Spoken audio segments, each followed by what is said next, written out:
అగ్రకులాలకు 10%. ఏ బాబునోడు ధర్మం చేయలేదు, ఎవడు రోడ్డు మీద రాలేదు, కానీ మోడీ బిల్ పాస్ చేసిండు. ఎవరు దాని వెనకాల ఆర్ఎస్ఎస్ మోహన్ భగవత్ బాబునోడు బిల్లు తయారు చేసాడు, మోడీతోటి ఆమోదింపజేసిండు. 10% బిల్లు ఏ ప్రాతిపదిక మీద వచ్చింది? రాజ్యాంగం ఏమంటుంది? ముట్ట 2 రోగాలు ఉన్న వాళ్ళకే రిజర్వేషన్ గ్యారంటీ. ఏం 2 రోగాలు? 3000 సంవత్సరాలుగా విద్య లేని వాళ్లకు, సోషల్ అదేంటి ఎడ్యుకేషనల్ బ్యాక్వర్డ్ అవుతుంది. రెండవది కుల వివక్ష ఉన్న వాళ్లకు. ఈ 2 కారణాలు ఉన్నకు రిప్రజెంటేషన్ భాగస్వామ్యము రిజర్వేషన్ ఇవ్వాలంటుంది. ఆర్థిక ప్రాతిపాదికన రిజర్వేషన్ ఇవ్వమని రాజ్యాంగం చెప్పట్లేదు. రాజ్యాంగానికి వ్యతిరేకంగా అగ్రకులాలకు 10% పేరు మీద ఈడబ్ల్యూఎస్ పేరు మీద రిజర్వేషన్ తీసుకొచ్చారు పార్లమెంట్ లో. ఈనాడు పేపర్ వచ్చింది, రాష్ట్ర ప్రభుత్వం మెడికల్ కార్డు అమలు చేయకపోతే ఎవరికి కోర్టు పోయింది, BJP MLA Kamareddy MLA court పోయింది. ఈనాడు వార్తలు పెద్ద పెడుతున్నారు. 10% అమలు. బీసీలకు రిజర్వేషన్ రాజ్యాంగం 1950 వచ్చింది. 92 వరకు బీసీలకు రిజర్వేషన్ లేదు. 92లో కాంచనా ఉద్యమం తర్వాతనే బీసీలకు రిజర్వేషన్ వచ్చింది. బీసీలకు రిజర్వేషన్ కావాలని 52లో పార్లమెంట్ లో బాబాసాహెబ్ అంబేద్కర్ బిల్లులు పెడితే ఇదే కాంగ్రెస్ బాబునోడు బిల్లులు వ్యతిరేకించారు. అందుకు రాజీనామా చేసిన డాక్టర్ బాబాసాహెబ్ అంబేద్కర్ తన పదవిని న్యాయశాఖ పదవిని 92 అంటే 50 నుంచి 92 వరకు బీసీలకు రిజర్వేషన్ లేదు. ఎన్ని సంవత్సరాలు? 32. ఆ 32 బీసీల రిజర్వేషన్ ఎవరు తిన్నాడు? ఎస్సీ తిన్నాడా, బాబునోడు తిన్నాడా? మరి బీసీలకు శత్రువు బాబునోడా, ఎస్సీలా? కానీ బాబునోడు ఏం ప్రచారం చేస్తున్నారు ఇప్పుడు? లేదు ముస్లిం శత్రువులని అంటే దొంగ ప్రచారం ఇంకేం ప్రచారం చేసిరు? రాజ్యాంగం ద్వారా ఎస్సీలకు ఎక్కిడు, మీ బీసీలకు ఇవ్వలేదు. ఇదే బాబునోడు, ఇదే మీడియా బాబాసాహెబ్ మీద రాజ్యాంగం మీద బుద్ధి ఎవరే ఎస్సీలకు ఎక్కిపోయింది, బీసీలకు ఇవ్వలేదు. అరే బాబు, రాజ్యాంగంలో 340 ఆర్టికల్ 341 ఆర్టికల్ బీసీలకు ఇచ్చిండు Babasaheb Ambedkar. Second 341 SC, third 342 ఎస్టీలకు. ఎందుకు బాబాసాహెబ్ అంబేద్కర్ బీసీలకు ఇచ్చిండు? ఆయన చదివించింది బీసీలే. సాహు మహారాజ్ గైక్వాడ్ ఇద్దరు బీసీలే. ఆయన గురువులు 3 బీసీలే. పూలే, కబీర్, బుద్ధుడు 3 బీసీలే. ఎస్సీ ఎస్టీలు 22%. 22% ఏకమైన బ్రాహ్మణులను ఓడగొట్టలేము. 52% బీసీలు ఉన్నారు. మనం రాజ్యం రావాలంటే 45% ఓట్లు పడాలి. బీసీలు 52%. బీసీలని బ్రాహ్మణుల నుంచి దూరం చేయడానికి బాబాసాహెబ్ అంబేద్కర్ చాలా ప్రయత్నం చేసిండు, కాంచనాం చేసిండు. ఇప్పుడు ఈ దేశంలో వామన్ దేశం చేస్తున్నాడు, వీరన్న వారసులు కూడా చేస్తున్నారు.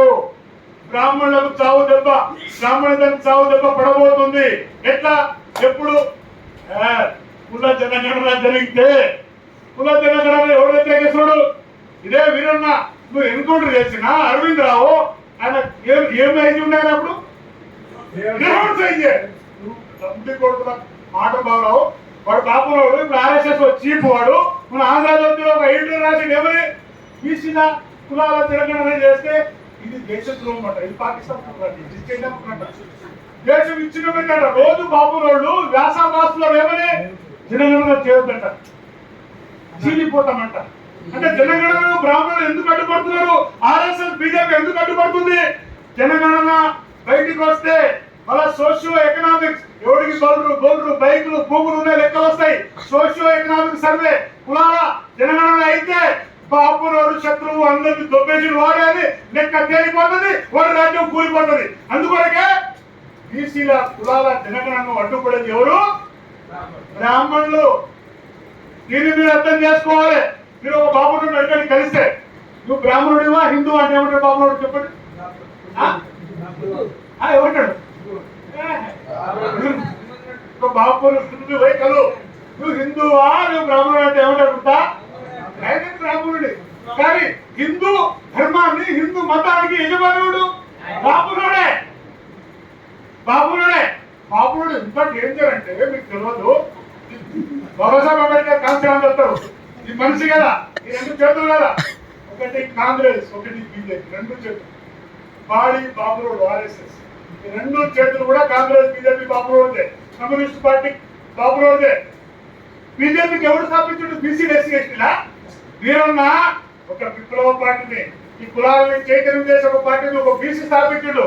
కానీ కాంగ్రెస్ ఫౌండర్ చటర్జీ ముఖర్జీ కులకర్జీ బ్రాహ్మణుడు. ఇప్పుడు నడిపేది రాహుల్ గాంధీ బ్రాహ్మణుడు. బీజేపీ ఫౌండర్ ఎవరు? వాజ్పేయి స్వామి బ్రాహ్మణుడు. ఇప్పుడు నడిపేది మోహన్ బాబు బ్రాహ్మణుడు. కమ్యూనిస్ట్ పార్టీ ఫౌండర్స్ ఎవరు? రష్యా తీసుకొచ్చింది ఎవరు? ఎమ్మెల్యే డాంగా బాబునాడు. ఇప్పుడు నడిపేది చీఫ్ ఎవరు? సీతారామన్ బాబునాడు. ఓ 3% బ్రాహ్మణులకు 5 జాతీయ పార్టీలు. జనాభా 3%. బీసీల జనాభా 52. ఒక్క జాతీయ పార్టీ బీసీలో ఉందా? ఎస్సీలు 20%. ఒక్క జాతీయ పార్టీ బిఎస్పీ ఒకటి ఉండే. ఆ 7 ఆర్ఎస్ఎస్ బ్రాహ్మణులు మిశ్ర కట్టేసిండు. ఎస్టీలు 10%. ఒక్క జాతీయ పార్టీ లేదు. బ్రాహ్మణులు 3%. ఓన్లీ బ్రాహ్మణులది దేశమా? ఈ భూమా? ఈ మాతృభూమి బ్రాహ్మణులది? మీరు చిన్నప్పుడు చదువుకుంటారు కదా ఆర్మీలో రాక. బ్రాహ్మణులది డిఎన్ఏ పరీక్ష మొన్న హర్యానాలో రాకిగఢ్ యూనివర్సిటీలో 117 యూరోప్ కంట్రీస్ పొక్కల సర్వే చేస్తే బ్రాహ్మణులు మాతో మ్యాచ్ కాలేదు. బుద్ధిస్టు, క్రిస్టియన్, ముస్లిం, ఎస్సీ ఎస్టీ, బీసీలు, రెడ్లు, కమ్మలు, వెలుమలు, శక్తుల్లో కూడా డిఎన్ఏ ఒకటి మెడికల్ రిపోర్ట్ వచ్చేసింది. బ్రాహ్మణులది దేశం కాదు. వాళ్ళది యూరోప్ మధ్యాసియాలో ఒక భూభాగం ఉంది. యూరోసియా వలసవాదులు. వాళ్ళు వచ్చి దేశంలో తిరిగి వ్యవస్థ ఉండొచ్చు, కానీ కుల వ్యవస్థ సృష్టిస్తారా? వర్ణ వ్యవస్థ సృష్టిస్తారా? కులం వల్ల భూమి లేదు, ఆస్తి లేదు, అధికారం లేదు. బ్రాహ్మణులు ఒక రాజ్యాంగం రాస్తున్నారు. ఏమైంది? మనధర్మ రాజ్యాంగం. ఆ రాజ్యాంగం ఏమంటుంది? బీసీలు, ఎస్సీలు, ఎస్టీలు చదువుకుంటే వర్షాలు పడవట. చదువురా మీరు? ఊరికి గద్దలు వస్తుందంట, ఊరికి కరువు వస్తుందంట. కాబట్టి మీరు చదవడానికి వీల్లేదని 3000 సంవత్సరాలుగా బ్రాహ్మణులు ఒక రాజ్యాంగాన్ని అమలు చేస్తున్న దేశంలో. ఆ రాజ్యాంగాన్ని పొందబెట్టి డాక్టర్ బాబాసాహెబ్ అంబేద్కర్ భారత రాజ్యాంగం తీసుకొచ్చిండు. మన గ్రంథము, మన దేవుడు మనకు దశ చూపించింది భారత రాజ్యాంగము. ఎస్సీ ఎస్టీ జనాభా దామాష ప్రకారం ఏబిసిడి కావాలి, ఏబి కాదు, జనవరి కావాలి. ఇప్పుడు చెంచులు ఉన్నారు ఎస్టీల. చెంచులకు ఆధార్ కార్డు పక్క ఇల్లు లేవు. పోయా గోల్డ్తో కలిపితే మళ్ళా చెంచులకు గోల్డ్లకు పంచారు. ఎస్సీలలో బృహదంగాలు ఉన్నారు. ఈ గ్రూప్ లో మాదిగలతో కలిపిరు. మాదిగలతో పోటీ పడతారు బృహదంగాలు. వాళ్ళని డక్కలి బృహదంగాలు ఏ గ్రూప్ లో పెట్టాలి? దీన్ని శాస్త్రీయమైన డిమాండ్ అంటారు. ఇది రాజ్యాంగం సూచిస్తుంది. దీన్ని శాస్త్రీయంగా ఏబిసిడి అమలు చేయాలంటే ఏం చేయాలి? చెంచులు ఎంతమంది, బృహదంగాలు ఎంతమంది, డక్కలు ఎంతమంది, కులాల వారిగా జనాభా లెక్క చేయాలి. 2021 కుల జనాభా లెక్క చేయాలి. 3 సంవత్సరాల నుంచి బీజేపీ ఎందుకు భయం చేస్తుంది? ఎందుకు భయం వాళ్ళకు? మన క్రిమినల్ అని తీర్పిచ్చిన సుప్రీంకోర్టు వెంటనే దేశం అంతా భక్తులు అన్నది. బీజేపీ కేబినెట్ వెనక్కి తీసుకుని ఆ క్రిమినల్ అమలు చేయమని సిద్ధపడ్డది. ఈ దేశంలో బహుజనవాదం, పూలే అంబేద్కర్ వారసుడు, వీరన్న వారసుడు మనము. కాబట్టి ఈ దేశంలో ఎవరు జనాభా ఎంతనో వాట దక్కాల్సిందే. తర్వాత కుల జనగణ డిమాండ్ చేయండి. బీసీలు సక్సెస్ అయితేనే ఎస్సీ ఎస్టీలు విముక్తి అవుతారు.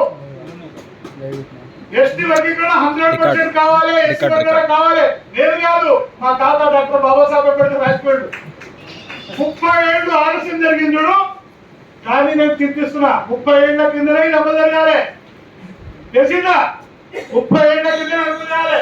దీన్ని బ్రాహ్మణులు తాకలాట వ్యక్తులు ఈ దేశంలో కుల వ్యవస్థను సృష్టించిన బ్రాహ్మణులే మన శత్రువు. జై భీమ్, జై అంబేద్కర్.